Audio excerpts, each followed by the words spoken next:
been a while, guys. It feels like I'm starting anew, to be honest.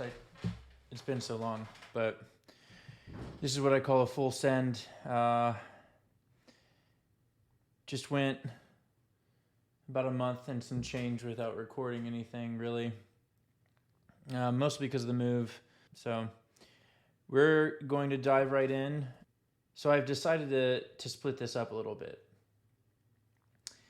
And instead of trying to compare bourbons side by side right in that moment, I'm going to attempt to split it up a little bit. In this episode, or really this part of the episode, I'm also going to be splitting up the books. So I have 2 books that I read. And I'm going to take that opportunity to record 2 separate podcasts, where in the second one I start comparing the book and the bourbon to that first podcast. Now the first half is going to still include that workout challenge, the results from the last workout challenge, and then it's going to have a little bit of that science and tech to it as well. And then the second one is going to be a little bit shorter, but it's going to be a comparative analysis of the book and the bourbon. So first round for this episode 5 Alpha, we're going to be trying the McKenna 10-year, which is a favorite of mine. And then we're going to analyze, or at least give our thoughts and opinions on a book called Early Riser by Jasper Fforde, which is right here with me. And the McKenna is the green label of the 2 behind me. So, yeah, let's jump right in, I guess. So, Jasper Fforde, I've discovered is strange. He's a strange guy. But he's humorous. And he's probably one of the more humorous writers I've ever read. And so the way this book kind of goes for me is to me, every time I started thinking about how I was going to describe this book to you guys, I thought, one, he has the same type of humor as the author for Hitchhiker's Guide to the Galaxy. Why can't I think of his name? Douglas Adams. So he has the same kind of humor as Douglas Adams, and he has the same way of characterizing and developing plot, and some of how he develops things is kind of how Borderlands 3 played out in the video game. It was just wonky, it was zany, it was fun, it was in your face. It flowed really well, though. So after the first 30 pages of adjustment that you have to go through, trying to figure out what is going on, because he's introducing all these new principles, he's kind of shifting your paradigm on what's real and what's not anymore. After the first 30 pages, the next 300 went in a flash. I finished the book in 2 days, 30 pages the first day, 300 in the second. So barely put it down that second day. So in the book, a generalized plot, you're in an alternate reality where the ice age has continued on. We're not facing the global warming that we're facing now. And so the effects of that extended ice age has plunged the population, at least the majority of the population, into hibernation for the 4 coldest months of the year. And the only ones that are left behind that aren't going through this hibernation are consulates and people that have religious beliefs against hibernation, or vandals, bandits. So the story follows a character named Charlie Worthing, who recently took the job as consulate for its healthcare benefits. It's because of the drug Morphinox that's offered to the dreamers, the people that are... Or sorry, that's not the dreamers. Don't get me wrong on this one, because they actually lambast dreamers in this book. He wants free access to Morphinox, the drug that helps with the hibernation. And so he takes this job, which I thought was funny just because a lot of people, myself included, have taken jobs for healthcare benefits and for options with healthcare. So I think that was kind of a jab very early on at what forces us, or what guides us to doing and making the decisions that we make with our careers. And Charlie is not a very strong person, it seems to me. Throughout the book, this Charlie character continually falls into these traps where they're overmatched. They're just not ready to handle the situation, and somehow they get through it. And the main theme that Charlie has to face is moving to a different district that is known for its vandalists and its bandits. And on top of that, there's this viral dream that's been going around that everyone's having the same dream, and it's causing them to either have themselves killed or kill themselves. And he's, I need to make this point. Charlie is thrust into the middle of it, wholly overmatched. And so there are several things that are throughout the book that I remember audibly saying, what the fuck, to. Just some of the things with his characterization are strange, weird. At no point throughout the whole book does Jasper, or Mr. Fforde, however you want to refer to him, at no point does he refer to Charlie as male or female. So you never know. Charlie Worthing could be male, female, a combination of the two. But he doesn't mention sex, or at least for Charlie Worthing, he does not mention sex throughout the entire book, 330 pages.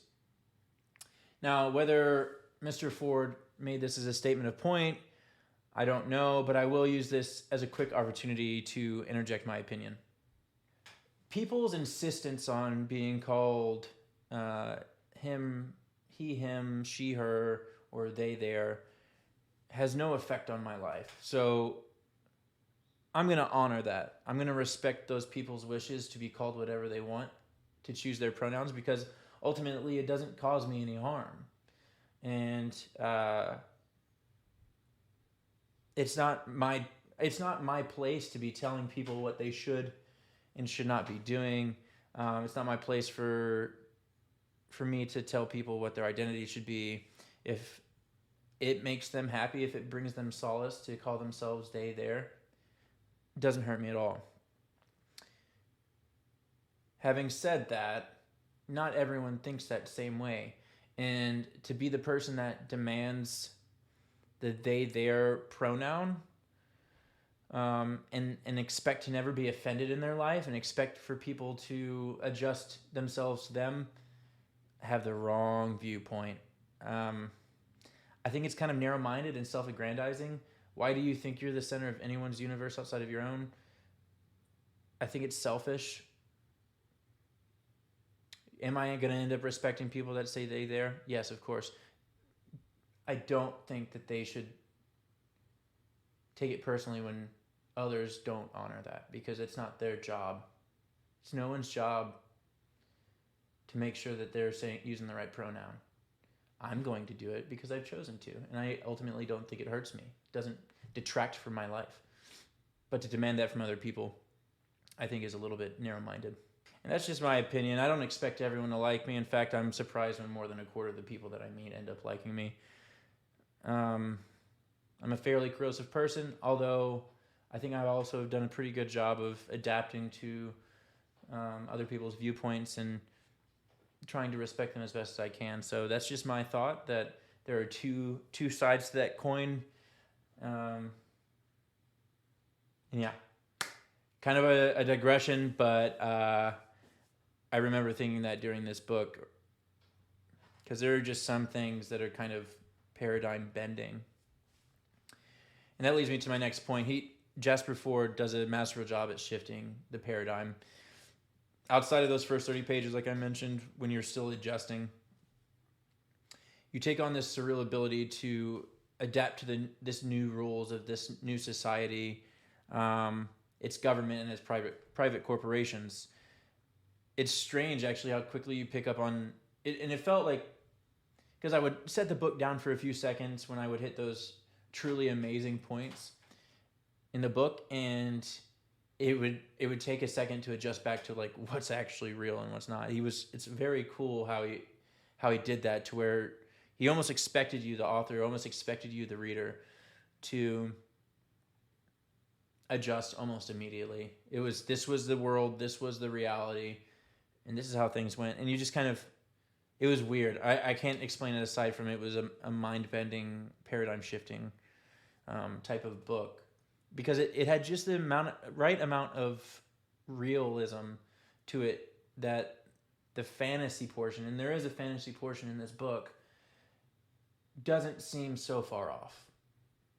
And I like to think of myself as a very level-headed person, so thought that was cool. It does have some mythical proportions.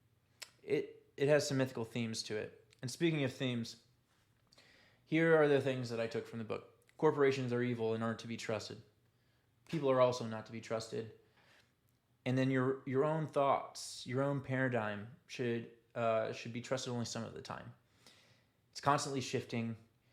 The outcome of one's life is an impossible blur of commonplace reactions to uncommon events.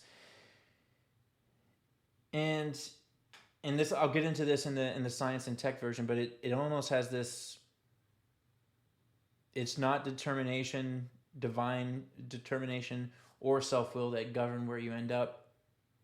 And it might not even be a blend of the two. It's this weird, it's just strange. And I've had this debate before with some friends where we had this huge argument over whether things were preordained by a god or if where you ended up was largely self-will. And I think we reached an impasse. But Mr. Ford's writing is both incredibly foreboding and heavy, but also like really lighthearted and fun at the same time, which was strange for me, and I really like the dichotomy there. It's the favorite book. It's my favorite book that I've read this year. Early riser, going to give it 4.5 stars out of 5. So, on to the science and tech. I don't know how this keeps happening, but I found myself back in the psychology portion of science and tech, which I'm going to make a concerted effort next time to not delve into this anymore, because I want to broaden, not deepen my understanding of topics. Deepening will come. I don't want it to come for this podcast. I want it to be a broad subset of science and technology, and it just so happens with the past couple of books, the things that have interested me the most are these psychological factors. So what I ended up looking into is the true power of the unconscious mind, because I mentioned the outcome of one's life it's not preordained, nor is it self-will, or is it both? Is it one or the other? And so it kind of made me think of choices and that self-will portion, because there have been several studies, and I can link those in the description, but there have been several studies where the human tends to believe, especially in matters of greater importance, that we hold all the agency, the control, and the responsibility. Now, as it gets down to the smaller things, like what types of chips you choose, we're willing to accept that it's maybe an autopilot feature that we choose what we choose. But when it's those big life-defining moments, we like to think that we hold all the control there. And so I started to think, there have been some studies in the past. One's called the Libet study. And it's actually a common misconception that our unconscious is all powerful and we're all slaves to that unconscious, that subconscious of ours. And almost as a reaction to the Libet study, there was another study carried out by James Vickery, and they were claiming that they were flashing the message "drink Coca-Cola" for 1/3000th of a second multiple times throughout a film, and that led to the moviegoers purchasing more Coca-Cola immediately after that film. And it gained traction, and a lot of people started believing in it, creating their own studies from that. And eventually, Mr. Vickery admitted that it was a hoax, that he hadn't done that at all, and there was no data to truly back up his claims. but it was kind of too late. People already started believing it. It's even made it into the movie Fight Club, when Brad Pitt starts splicing sexually explicit scenes into family movies, for about that speed, and it portrays these children as being scarred, and these parents being worried about their children because of it.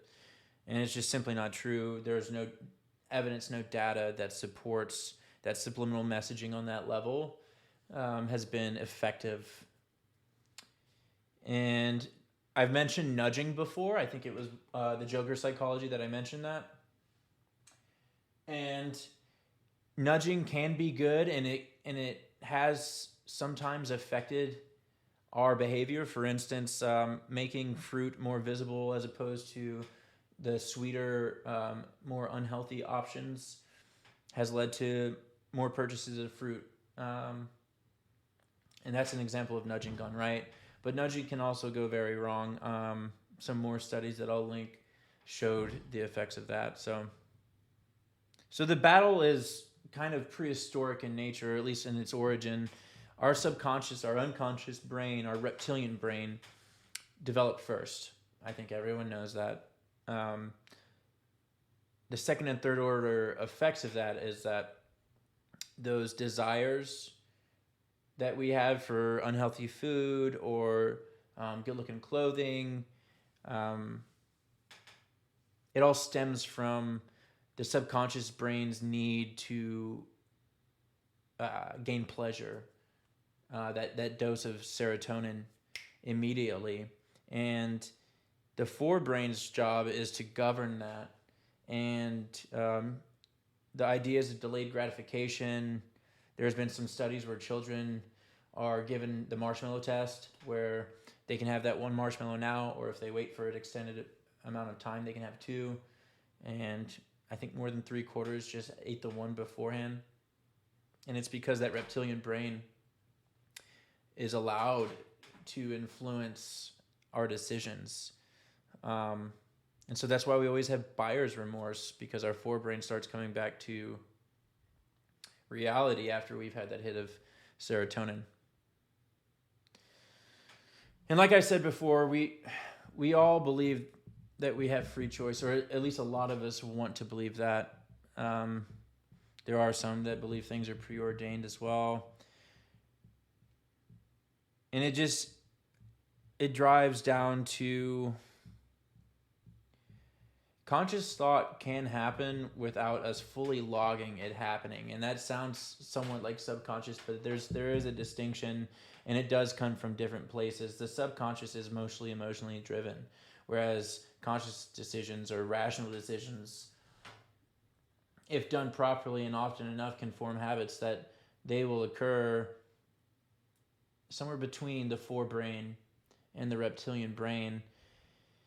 And people label that as subconscious when they make these decisions that are good, and they're worried that they haven't established proper control over themselves. But really what they've established is these habitual ways of approaching things that are ended up being good, because at one point there did require that conscious thought where decisions have to be made. So things like choosing not to drive after drinking, things like that, where it becomes a habit, and it's one of those good things. So I typically believe that there's more self-will. So I do side with the majority of the populace. Let me know what you guys think, honestly. If you think that we're preordained to be something and it's just going to happen that way, I'd love to hear that. But here's what it comes down to. Essentially, if we perceive that the decision doesn't have a great impact on our lives, prospects, or the lives of others, we are more willing to accept that we might have been led on by outside agencies. And it led me to this kind of rabbit hole of thinking of, well, how do we determine the level of importance of a decision? Is it society driven? So is it formatted to where everyone has the same level of determination, where everything's equally important to everybody? Or is it self-driven and it's on the individual? And wouldn't the latter lead to differing levels of importance based on different topics? Certainly, I think so, yes. And so the point I'm trying to make here is, how do we determine or create a commonality where we're truly good at balancing using the automatic processes of our subconscious and the extreme overt power of our forebrains? And I think it's just something that I'm going to pay more attention to, and I'd invite you guys to do it as well. Having said that, on to the workout. So congratulations to Caitlin Hall. She is the female winner for the beer mile, which was my last workout challenge. I am going to get her a gift card for $100 and ship that out to her probably tomorrow. And if you don't compete in these challenges, I don't understand. It doesn't make sense to me because, I mean, most people that I know that I'm friends with work out. And to do something challenging like the beer mile and have the ability to win $100 for doing something that you do already just doesn't make sense to me. So I invite you guys to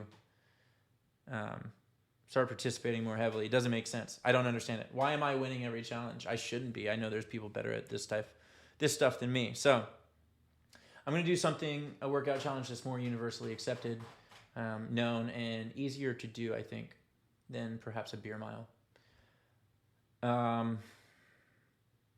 So it's going to be a point-based system, and it's going to be a combined point total based off placement. So there's going to be 4 events: bench, deadlift, squat, and the 1 mile run.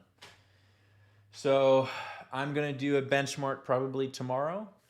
Obviously, I'll be the first to do it because I won't have released this podcast yet.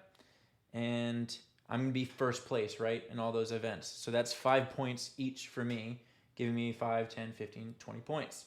Now, if I were to fall to second, I would lose, like say I'm in second in bench because I'm weak at bench.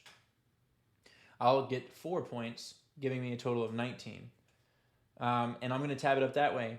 And I'm going to give us about 3 weeks to get all 4 of those events done. My benchmarks, I'm going to do all of them on one day, and we're going to see how that goes. But that's going to be the challenge for the next one. So sometime late June, and I'll announce this on my Instagram, Milk and Bourbon, later on this month. But sometime late June, I'm going to take everybody's final scores. So submit them as much and as many times as you want to try to improve your score. I will give updates if updates are required to the ranking system. But anyways, yep, we're going to do bench, squat, deadlift, and the 1 mile run. So start stretching. I'm going to be doing it tomorrow. My final segment, Bourbon. And everybody, this is my favorite one. And I mentioned before, I'm going to be doing the McKenna. That glare always kind of ruins it, but you know the vibes. Age 10 years. Something cool. I learned about this because I've seen it before and I've never truly understood what it meant, but it's bottled in bond. So what bottled in bond means is that the bourbon meets the standard of the Bottled in Bond Act of 1897. And what that act required is that at minimum, it had the following characteristics. It must be at least 4 years old, so 10 years old meets that. It must be at least 100 proof. It's right at 100 proof, actually. And it's the product of one distillery and one distiller in one season. And the way they govern this, the way they ensure that it meets those standards is these barrels are held in federal warehouses. Their production is strictly regulated, and that's what gives it the ability to bear this marking of bottled in bond. So I think that people hold it to a higher standard, or at least to a standard, and I thought that was cool. I had never known it. I had seen it several times, and I just, went on drinking it. But for this one, I'm going to read directly from what one reviewer who clearly drinks more bourbon than me said. He said, heavy alcohol on the nose, which balances out nicely on the palate. Distinct spicy aromas followed closely by mint, orange peel, and Nilla wafers, which, if you know how many Nilla wafers I can consume in one sitting, you know that I'm excited about that flavor. On first taste, you get classic bourbon flavors of caramel, toffee, and vanilla. Then the rye kicks in with the menthol, wood spices, and citrus. So the palate gets a little strange, a little wonky for me at that point. It says it's bone dry with a long finish and oh so American charcoal undertones. This is the George Carlin of the bourbon world. High praise. I've watched George Carlin. Enjoy him very much as a comedian. It takes a long time to make a point, but is certainly worth the ride getting there. So I thought that was fairly high praise. I thought it was a little bit strange, the second set of palate flavors, because after that rye kicks in, wood spices, citrus, menthol. Might not be that good, but we're going to try it.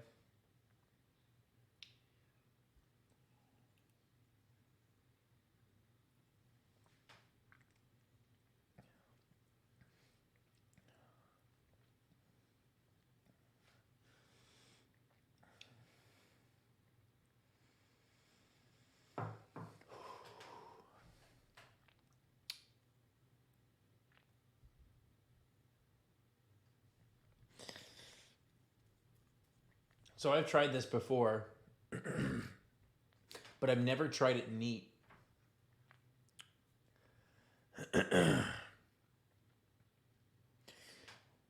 This is much better when it's allowed to open up.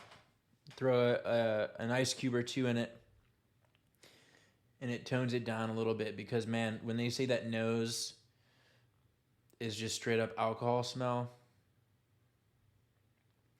they're not wrong. And it is a long finish. I'm still kind of working through it. Didn't catch the Nilla wafers. I'm really disappointed about that, actually. I got the caramel and the vanilla. I always seem to get that. I think on my next drink, I'm going to end up looking for that menthol and wood spices, because I didn't even... Maybe... Oh, you know what? I did get the wood spices. I didn't get menthol, though. So... Rating? Oh, man. I'm going to give it a 3 out of 5. Long Branch is kicking everybody's ass. That was the one from my last podcast. This one, good, fair. Not otherworldly. At least without the ice cubes. I think with the ice cubes, it's a totally different story. But to end the podcast, I'd like to thank you for coming back. I love doing this for you guys. Either way, damn the man that can't do it.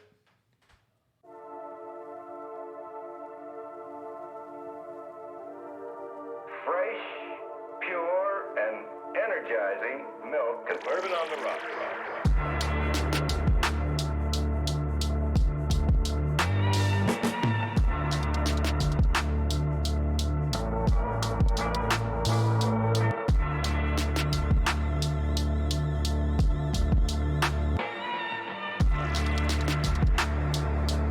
No.